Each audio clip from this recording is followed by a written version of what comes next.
All right, look, you've probably heard a million times that waiting to collect Social Security, delaying it, is the smart move. And maybe you've got friends that are saying to you, are you crazy? You're going to collect at 62? But here's what most people don't tell you. Waiting isn't always the best choice. Now, sure, the math might look better on paper if you delay, but life isn't just about numbers on a spreadsheet. So let's dig into 6 reasons why claiming at 62 might actually be your best bet. All right, so to illustrate taking Social Security at 62, versus waiting, let's look at a person who is contemplating taking Social Security at 62.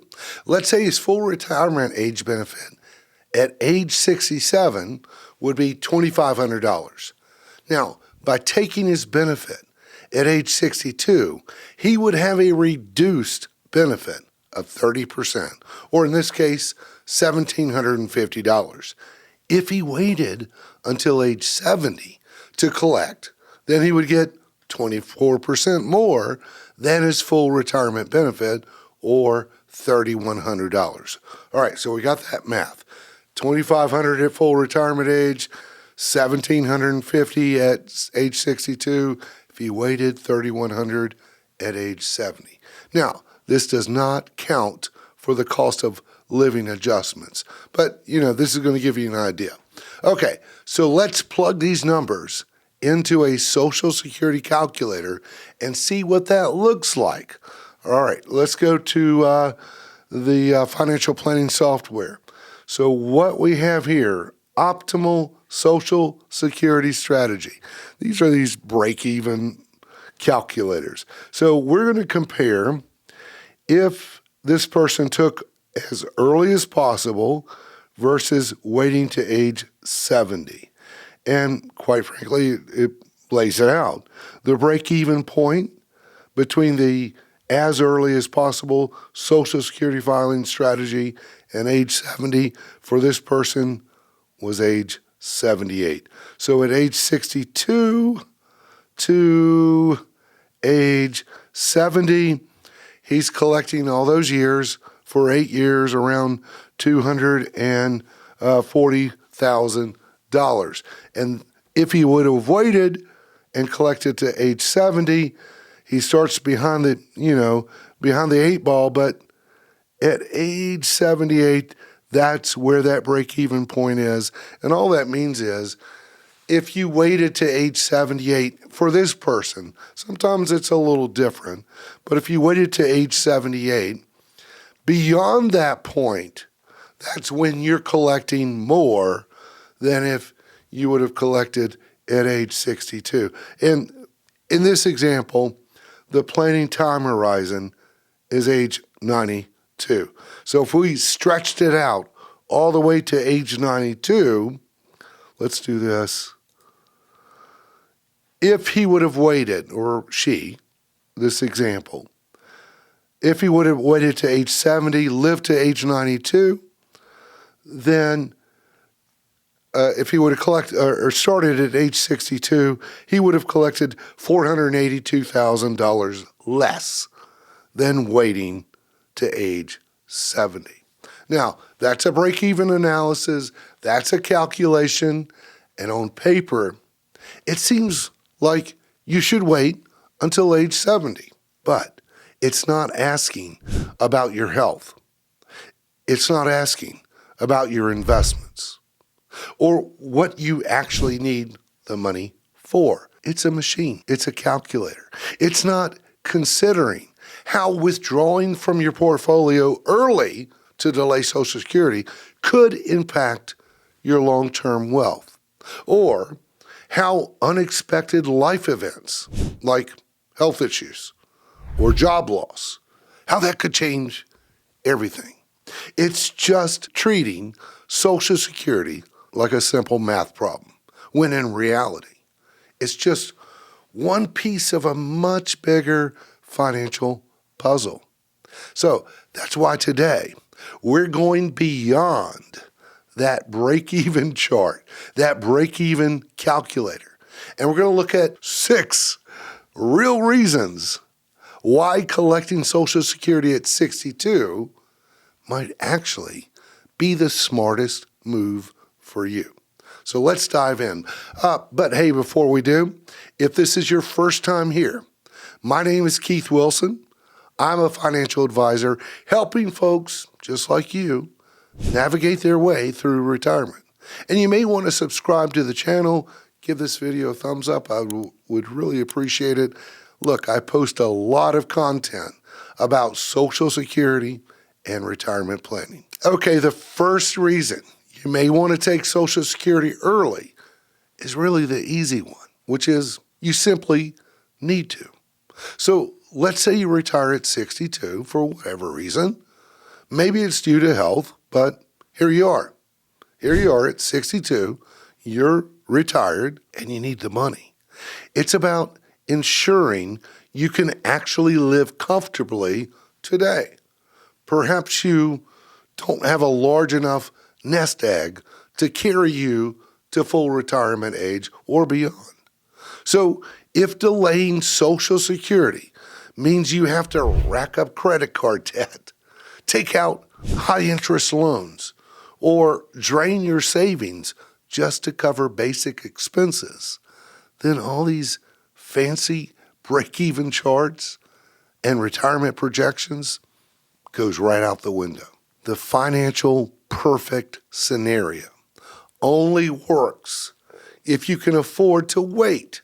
If you can, collecting early, that could be a lifeline, not a mistake. So if you're weighing your options and you're feeling pressured to delay just because it's what the experts say, remember, sometimes the best financial move is the one that keeps you afloat in the present while still giving you options for the future. Hey, what about this one? You expect to spend more money in your early years of retirement and spend less as you age. Look, I've been helping people retire for, over 20 years.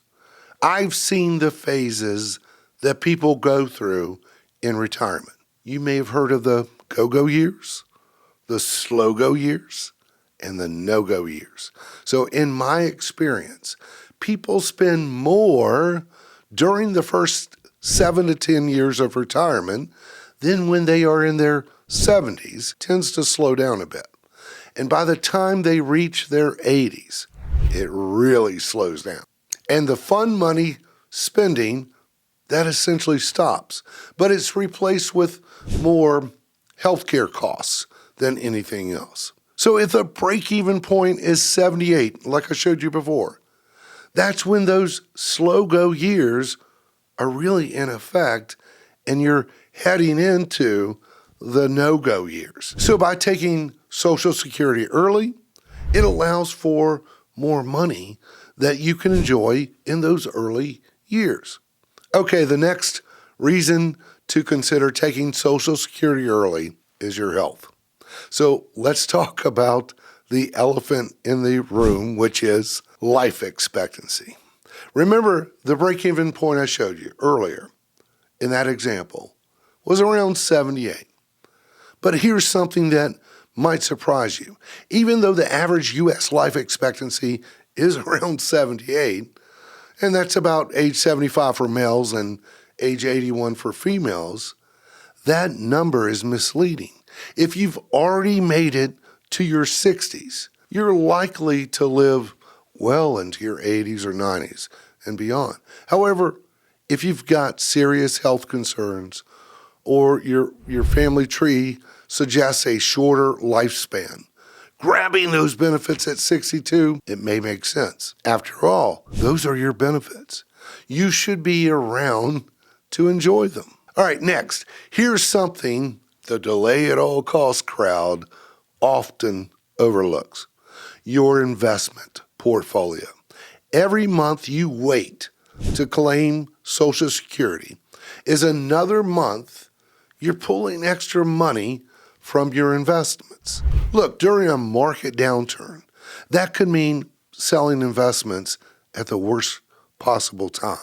But if you start collecting at 62, you can leave more of your nest egg intact and hopefully growing. Sometimes that extra growth can more than make up for the reduced benefits. Remember, the market isn't guaranteed, but neither is tomorrow. Now, this is really dependent on just how much you have saved for retirement and how much you will need to live on. Sometimes you can easily pull money from savings to live on. Sometimes you can't. Or you just simply want to let those investments potentially grow. Hey, what about this?